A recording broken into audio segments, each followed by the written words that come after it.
एक एमएलए साहब का वीडियो वायरल हो रहा है। एमएलए यानी मेंबर ऑफ लेजिस्लेटिव असेंबली। और वीडियो देख के पहला सवाल जो मेरे मन में आया, भाई ये पब्लिक ऑफिस है या संडे मॉर्निंग का लिविंग रूम? हाँ, दिल्ली के किरारी से आप एमएलए अनिल झा वत्स का एक वीडियो ना काफी वायरल हो रहा है, जिसमें वो बनियान और शॉर्ट्स में बैठे नजर आ रहे हैं और इसी भेस में अपनी कीमती सर्विसेज भी प्रदान कर रहे हैं। लोगों के डॉक्यूमेंट्स पर वो साइन कर रहे हैं। वाह, क्या काम कर रहे हैं। और इंटरेस्टिंग बात यह है कि उनके सामने लोगों की एक लंबी लाइन लगी हुई है, इंक्लूडिंग विमेन, महिलाएं, जो दिल्ली गवर्नमेंट की लक्ष्मी योजना से रिलेटेड फॉर्म्स लेकर उनके पास आई हैं और उस पर उनके दस्तखत मांग रही हैं। खैर, अब वीडियो ना वायरल हुआ है तो नेचुरली सवाल भी उठा है कि क्या एक पब्लिक रिप्रेजेंटेटिव को पब्लिक डीलिंग के वक्त अपने अटायर का थोड़ा बहुत तो ध्यान रखना चाहिए ही। और इसी सवाल पर दिल्ली की सीएम रेखा गुप्ता ने असेंबली में एमएलए को टारगेट किया। सीएम ने कहा कि उनका बिहेवियर शेमफुल है, शर्मनाक, और जब विमेन पेपर साइन करवाने आ रही हैं तो उन्हें एटलीस्ट प्रॉपर्ली ड्रेस्ड होना चाहिए। उन्होंने तो असेंबली मेंबरशिप कैंसिल करने की डिमांड तक कर डाली है। भाई हाथ जुड़ा लो, महिलाएं आ रही हैं साइन कराने, कपड़े पहन के तो बैठो, कपड़े पहन के तो बैठो, साइन कराने के लिए महिलाएं आ रही है। और यहीं से ना स्टोरी और भी ज्यादा इंटरेस्टिंग हो जाती है, बिकॉज इंटरनेट ने भी पूछा कपड़े इश्यू क्यों है। सोशल मीडिया पर कुछ लोग एमएलए को डिफेंड भी करते हुए कह रहे हैं कि गर्मी है, सिंपल कपड़े हैं, वर्क फ्रॉम होम वाली वाइब आ रही है इनसे। Wow, so cool. और वहीं कुछ लोग हैं जो कंपैरिजन कर रहे हैं कि अगर विमेन अपनी चॉइस के क्लोथ्स पहन सकती हैं तो आदमियों के लिए अलग स्टैंडर्ड क्यों है, वो क्यों नहीं पहन सकते ऐसे कम कपड़े। और पता है, ये आर्ग्यूमेंट ना सुनने में इंटरेस्टिंग है, बिकॉज आइडियली किसी के क्लोथ्स को देखकर उसकी मोरालिटी या कैरेक्टर डिसाइड नहीं करना चाहिए। बात तो सही है, लेकिन ये बात एक आम दिन पर, एक आम आदमी पर तो वैलिड होती है, लेकिन आम आदमी पार्टी या फॉर दैट मैटर किसी भी पॉलिटिकल पार्टी के एमएलए को ऑफिशियल काम करते वक्त थोड़ा तो डेकोरम मेंटेन करना होगा, है कि नहीं? और नहीं करेंगे तो जज किए जाएंगे।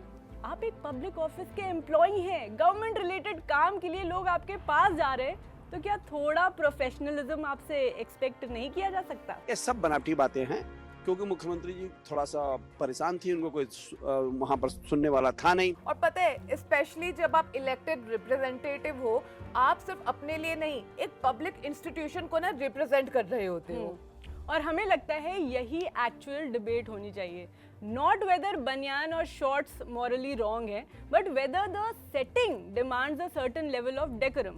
बस आपको अपने पद की गरिमा रखनी है। एग्जैक्टली, क्योंकि इमेजिन करो कोई सिटीजन अपने इंपॉर्टेंट गवर्नमेंट डॉक्यूमेंट्स लेकर एमएलए साहब के पास पहुंचता है और एमएलए कैजुअल होम वेयर में बैठकर पेपर पर जो है वो साइन कर रहे हैं, तो सिटीजन को ये फील हो सकता है ना कि जिस पर्सन से वो ऑफिशियल वर्क करवा रहे हैं वो उस प्रोसेस को सीरियसली नहीं ले रहा है। बिल्कुल फील हो सकता है। और यहाँ एक और लेयर है गरिमा। वीडियो में एमएलए अलेजेडली डॉक्यूमेंट साइन करते हुए दिख रहे हैं, यानी प्रॉपर सरकारी काम कर रहे हैं, और उनके सपोर्टर्स का फोकस ये है कि कपड़े पहनने पर सवाल क्यों उठाए जा रहे हैं। वो जो भी पहने अपना काम तो कर रहे हैं। देखिए भाई, कपड़ों का डिबेट अलग है, पब्लिक रिप्रेजेंटेटिव के कंडक्ट का डिबेट अलग है। ये आपको समझना होगा, इसे मिक्स नहीं करना है फ्रेंड्स। राइट। और वीडियो वायरल होने के बाद एमएलए ने सीएम रेखा गुप्ता के ऑब्सीन जेस्चर्स वाले एलिगेशन को डिनाई किया और वीडियो प्रूफ भी मांगा है। एनीवे, लेकिन वायरल वीडियो ने एक जेन्युइन कॉन्वर्सेशन तो स्टार्ट ही कर दिया है कि क्या पब्लिक रिप्रेजेंटेटिव्स के लिए ड्रेस कोड होना चाहिए या नहीं होना चाहिए। आई वुड से या स्ट्रिक्ट ड्रेस कोड तो नहीं, बट बेसिक जो मतलब प्रोफेशनल डेकोरम है वो मेंटेन करना चाहिए। बिकॉज पब्लिक रिप्रेजेंटेटिव बनना सिर्फ इलेक्शन जीतने का नाम नहीं है। आपकी बॉडी लैंग्वेज, आपका बिहेवियर, आपका कंडक्ट, सब कुछ पब्लिक परसेप्शन का पार्ट बन जाता है, तो आपको अकॉर्डिंगली बिहेव करना होता है। राइट। और आज के सोशल मीडिया एरा में तो और भी ज्यादा इम्पोर्टेंट है ये। पहले एमएलए का काम न्यूज़पेपर में अगले दिन आता था, अब एक 20 सेकंड की वीडियो आपकी ना पूरी पॉलिटिकल इमेज को डिफाइन कर सकती है। करेक्ट। और ये कितने दिन तक ये वीडियो वायरल रहेगा हम सब जानते हैं। तो अगर आप पब्लिक रिप्रेजेंटेटिव हैं तो पॉलिटिक्स एंड एलिगेशंस तो चलिए अपनी जगह हैं, पब्लिक बस इतना चाहती है कि प्लीज अपने पद की गरिमा बनाए रखें।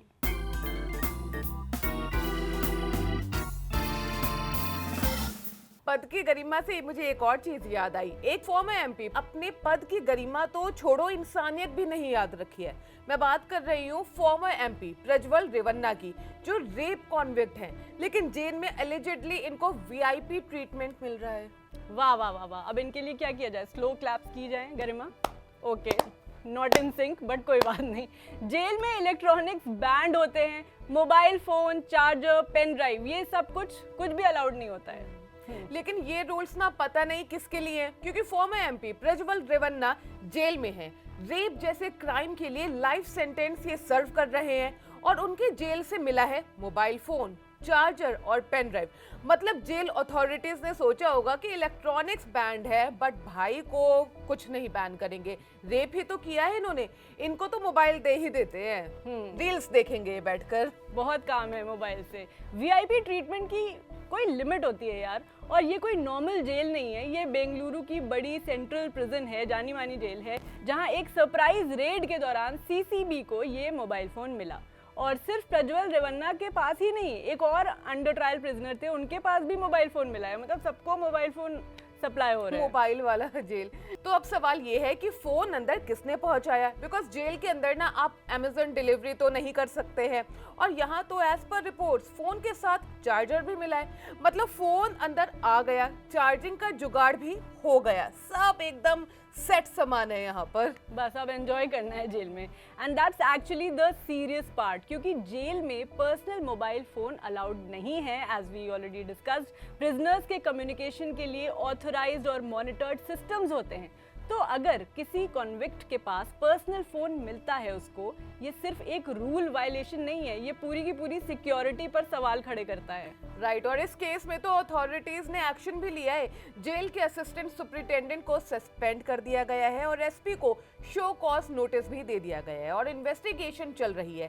सीसीटीवी फुटेज भी चेक किया जा रहा है, तो आई होप जिसने भी एक कारनामा किया है वो जल्दी पकड़ा जाएगा। लेकिन जब इस तरह की बात होती है तो हम क्या बोलते हैं कि भाई सिक्योरिटी ब्रीच हो रहा है, सीरियस वायलेशन है, स्ट्रिक्ट एक्शन होना चाहिए, ये सारी चीज़ हम डिमांड करते हैं। बट डिस्कशन इस पे होना चाहिए कि जेल की पनिशमेंट का बेसिक आइडिया क्या है। इस तरह की फैसिलिटीज से प्रिजनर को दूर रखना, मतलब उसके फ्रीडम को रिस्ट्रिक्ट करना कि उसको किसी तरह का एंजॉयमेंट ना मिले इस तरह का। और पता है, अगर जेल के अंदर भी आपको ऐसी फैसिलिटीज मिल रही हैं जो अलाउड ही नहीं है, तो पनिशमेंट का इम्पैक्ट ही ना डाइल्यूट हो जाता है। और सबसे इम्पोर्टेंट बात यहाँ पर ये है कि rules should not change depending on who the prisoner is. Correct. आप एमपी हो, आप बिजनेसमैन हो, सेलिब्रिटी हो, या कोई ऑर्डिनरी अंडर ट्रायल, जेल में रूल एक ही होना चाहिए, no VIP package. Correct. Because अगर एक हाई प्रोफाइल प्रिजनर को प्रोहिबिटेड डिवाइस मिल सकती है तो पब्लिक का सवाल वैलिड है, क्या पूरे सिस्टम में प्रॉब्लम है?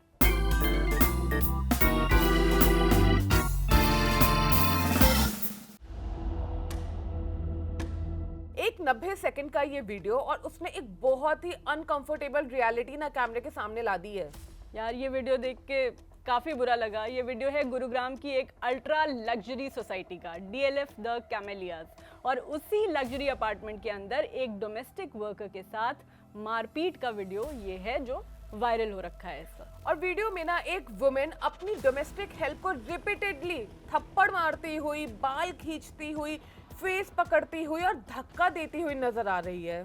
काफ़ी वायलेंट बिहेवियर दिख रहा है, और सबसे डिस्टर्बिंग पार्ट इसमें ये है कि ये किसी हिडन सीसीटीवी फुटेज से सामने नहीं आया है, ये एकदम ऐसे खुल्लम खुल्ला हुआ है कि एक नेबर ने इसको रिकॉर्ड किया है, नेबर के कैमरा ने ये पूरा सीन रिकॉर्ड किया है, और तब ये वीडियो सामने आया है। ये इंसिडेंट 24 जुलाई का बताया जा रहा है। रिपोर्ट्स के मुताबिक 52 ईयर ओल्ड रुचिरा सचदेवा और उनकी 22 ईयर ओल्ड डोमेस्टिक हेल्प के बीच काम को लेकर कुछ विवाद हुआ। अब काम को लेकर तो यार होता रहता है, थोड़ी हमारे बहुत। ऑफिस में भी होता है वो तो। वही तो। और इस डिस्प्यूट का रिजल्ट क्या निकला?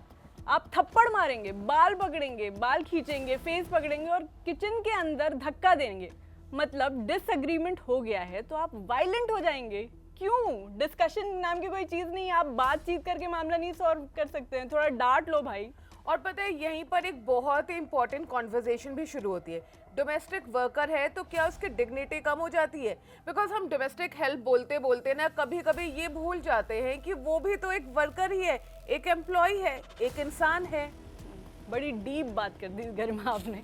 वैसे घर के अंदर काम करने का मतलब ये बिल्कुल नहीं है कि जो एम्प्लॉयर है जिसने काम पे रखा है किसी को, वो उसके पास ना उसको जो मना है वो कर सकता है। उसके काम के पैसे देने के साथ उसके पास ये नहीं है कि लाइसेंस मिल गया है उसके साथ कुछ भी गलत करने का। इनफैक्ट हरी मैं ये कहूँगी कि किसी भी एम्प्लॉय और एम्प्लॉयर के बीच ऐसा रिश्ता नहीं होना चाहिए कि कोई किसी का एकदम जागीर बन गया है कि आप कुछ भी बोल सकते हो, कभी भी मार सकते हो। इवन कॉर्पोरेट सेटअप में भी हमें एक डेकोरम तो हर जगह मेंटेन करना ही होता है ना। और आप इस तरीके से वॉयलेंट हो जाओ, गाली गलौज भी नहीं आप दे सकते हो। वॉयलेंट होना तो खैर अलग ही लेवल की बात है। खैर ये आर्गुमेंट तो बिल्कुल भी नहीं चल सकता है कि अरे घर का मैटर है, घर के अंदर इस तरह से हाउस हेल्प को ट्रीट करेंगे। इसका मतलब ये नहीं है कि लॉ घर के बाहर खड़ा रहेगा। लॉ कहीं ना कहीं से आएगा। और same goes with corporate boss office के रिलेशन के बीच में भी कि लॉ आ ही जाएगा। और इसीलिए गुरुग्राम पुलिस ने वीडियो सामने आने के बाद सुओ मोटू कॉग्नाइजेंस लिया और एफआईआर की और बीएनएस के रेलेवेंट सेक्शंस के अंडर केस को रजिस्टर किया गया, इंक्लूडिंग वॉलंटरली कॉजिंग हर्ट और रॉन्गफुल कन्फाइनमेंट। अक्यूज को अरेस्ट भी किया गया लेकिन बाद में बेल भी मिल गई। लेकिन पता है इस पूरी स्टोरी का ना एक और काफी अनकंफर्टेबल पार्ट है। जिस वुमेन के साथ ये हुआ वो नेपाल की सिटीजन है और रिपोर्ट्स के मुताबिक वो अपने होम टाउन वापस चली गई है और उन्होंने वीडियो रिमूव करने की भी रिक्वेस्ट की है। तो मतलब यहाँ पर उनके साथ ऐसा कुछ होता है, फिर वो अपने होम टाउन जाती हैं और कह देती हैं कि अब ये वीडियो ही रिमूव कर दो। तो एक तरफ हम सोशल मीडिया पर वीडियो देखकर आउटरेज कर रहे हैं, लेकिन दूसरी तरफ जिस वुमन का असॉल्ट हुआ है वो खुद चाहती है कि वो वीडियो हटा दिया जाए। अब यहाँ पे ये देखना है कि हमें उनकी प्राइवेसी और डिग्निटी को भी रिस्पेक्ट करना चाहिए। राइट, बिल्कुल करना तो चाहिए, लेकिन जस्टिस के नाम पर विक्टिम का वीडियो बार बार सर्कुलेट करना भी सॉल्यूशन नहीं है। जो लोग शेयर कर रहे हैं ना उन्हें बता दो कि ये भी सॉल्यूशन नहीं है। इंपॉर्टेंट डिस्टिंक्शन ये है, अकाउंटेबिलिटी के लिए एविडेंस प्रिजर्व करो, लेकिन विक्टिम की जो ह्यूमिलिएशन का कंटेंट है ना वो ना उससे बना दो, उसका भी आप ध्यान रखो। राइट, सब लोग उसको शेयर कर रहे हैं, अपनी रील में डालेंगे तो वो उनके कंटेंट बन जाएगा। और हमें इस स्टोरी में एक और चीज स्ट्राइक करती है गरिमा, जिस सोसाइटी का नाम ही लग्जरी का सिंबल माना जाता है यार, उसके अंदर का बिहेवियर ऑटोमेटिकली क्लासी नहीं हो जाना चाहिए। बट ऐसा ही होता है हरीम, ऐसा ही होता है। एग्जैक्टली, लग्जरी, एड्रेस और बेसिक ह्यूमैनिटी ना दोनों अलग चीज़ें हैं। आपके पास बड़ा घर हो सकता है, एक्सपेंसिव गाड़ी हो सकती है, डिज़ाइनर कपड़े भी चलो हो सकते हैं, लेकिन अगर आप में ना घर में काम करने वाले को आप इंसान की तरह नहीं देखते हैं, उसको आप एक डिग्निफाइड ह्यूमन की तरह नहीं देखते हैं ना, और तो फिर सारी चीज़ें मुझे लगता है कि नल एंड वॉइड है, बेकार है। लग्जरी किसी काम की नहीं है ऐसी। करेक्ट। और यहाँ पर ना नेबर्स और सोसाइटीज़ और अथॉरिटीज़ की भी एक रिस्पॉन्सिबिलिटी है जो उसकी बहुत इंपॉर्टेंस हो जाती है। इस केस में अगर वो कैमरा फुटेज नहीं होती तो क्या होता? क्या हम ये वीडियो देख पाते? क्या पुलिस सुओ मोटो एक्शन लेती? क्या इतनी पब्लिक स्क्रूटनी होती? We don't know. That's exactly why evidence matters and why such videos should come out. और पता है मुझे लगता है इस इंसिडेंट का तो जो वीडियो है वो आ गया और हम सब ने देख लिया, हम इसके बारे में बात कर रहे हैं। और जैसे कि मैंने शुरुआत में बात की थी, कॉर्पोरेट सेटअप से लेकर जो हाउस हेल्प तक अगर हम जाएं, हर जगह ऐसे मतलब ट्रीट किया जाता है, ऐसे कभी कभी बोल दिया जाता है कि अगला तो बस आपका गुलाम ही है, उसकी वीडियोस नहीं वायरल होती है। मुझे लगता है उनकी भी वीडियोस वायरल होनी चाहिए जिससे नेम और शेम किया जा पाए उन लोगों को। खैर, हर विक्टिम के पास ये भी एक पॉइंट है कि कंप्लेन करने का और ऐसी वीडियो बनाने का फ्रीडम और कॉन्फिडेंस नहीं होता है। तो बिगर क्वेश्चन ये है कि जो केसेस कैमरे पर नहीं आते हैं उनका क्या? डोमेस्टिक वर्कर्स के लिए सेफर वर्क प्लेसेस कैसे इंश्योर होंगे? सोसाइटीज में प्रॉपर ग्रीवांस मैकेनिज्म होना चाहिए, अगर हाँ तो किस तरीके से? एम्प्लॉयर्स के लिए अकाउंटेबिलिटी होनी चाहिए, अगर हाँ देन किस तरीके से? और सबसे एक बेसिक चीज़ जो है, क्या हम अपने घर में काम करने वाला जो इंसान है, जिसको हम हेल्प कहते हैं, उससे पहले ये समझते हैं कि वो एक ह्यूमन बीइंग है? समझते हैं हम ये कि नहीं? बिकॉज रिस्पेक्ट ना कोई फेवर नहीं है, ये नहीं कि आपने रिस्पेक्ट की तो आप बड़े चौड़ में घूम रहे हो कि ओ मैं तो रिस्पेक्ट करती हूँ अपने काम वाली के। और किसी की इकोनॉमिक पोजीशन उसकी डिग्निटी की वैल्यू डिसाइड नहीं कर सकती है। और मैं तो ये कहूंगी कि सिर्फ हाउस हेल्प तक इसे ना सीमित रखे। कोई भी एम्प्लॉयर अपने एम्प्लॉय को अगर डिग्निफाइड तरीके से नहीं रखता है तो ये बहुत ही गलत है।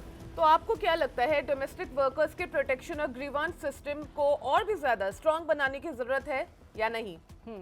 तो आज के बहन शो में इतना ही। कुछ नए इश्यूज के साथ कल फिर मिलेंगे।